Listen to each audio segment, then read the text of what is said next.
की रिवायत है हजरत अबू ज़र ग़िफ़ारी रज़ी अल्लाह अन्हु की।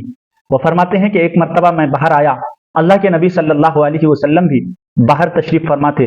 सर्दी का मौसम था, दरख्त से पत्ते कसरत से गिर रहे थे। अल्लाह के नबी सल्लल्लाहु अलैहि वसल्लम ने एक दरख्त की टहनी यानी शाख पकड़कर हिलाया तो और ज्यादा पत्ते गिरने लगे। और फिर अल्लाह के नबी सल्लल्लाहु अलैहि वसल्लम ने हजरत अबू ज़र रज़ी अल्लाह अन्हु की तरफ मुखातब होकर फरमाया कि अबू ज़र, जब एक मुसलमान बंदा अच्छी तरह वुजू करके इखलास से अल्लाह के लिए नमाज पढ़ता है तो उस बंदे के गुनाह ऐसे ही झड़ते हैं जैसे इस दरख्त से पत्ते झड़ रहे होते हैं, इस दरख्त से पत्ते गिर रहे होते हैं, ऐसे ही मुसलमानों के गुनाह झड़ते हैं। अल्लाह कितने करीम है, कितने रहीम है, कितने गफूर है। अल्लाह अपने किसी बंदे को सजा या अजाब या जहन्नम में डालना नहीं चाहते हैं।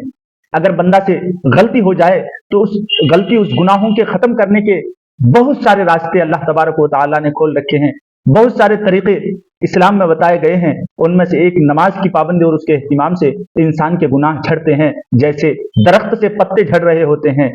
सर्दी के मौसम का लफ्ज आया है इसलिए कि सर्दी के मौसम में दरख्त से पत्ते इस कदर कसरत से गिरते हैं कि बाजे बाजे दरख्त का एक भी पत्ता बाकी नहीं रहता, पूरा दरख्त के पत्ते से खाली हो जाता है, गोया कि वो नंगापन हो जाता है।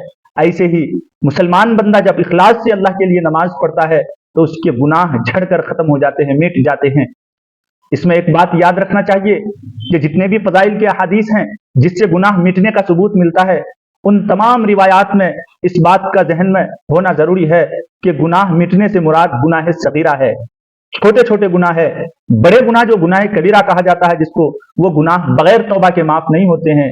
बड़े गुनाह के लिए शर्त है कि उसके लिए तौबा हो, और तौबा के लिए आला सबील इज्तिमा 3 शर्त का पाया जाना जरूरी है।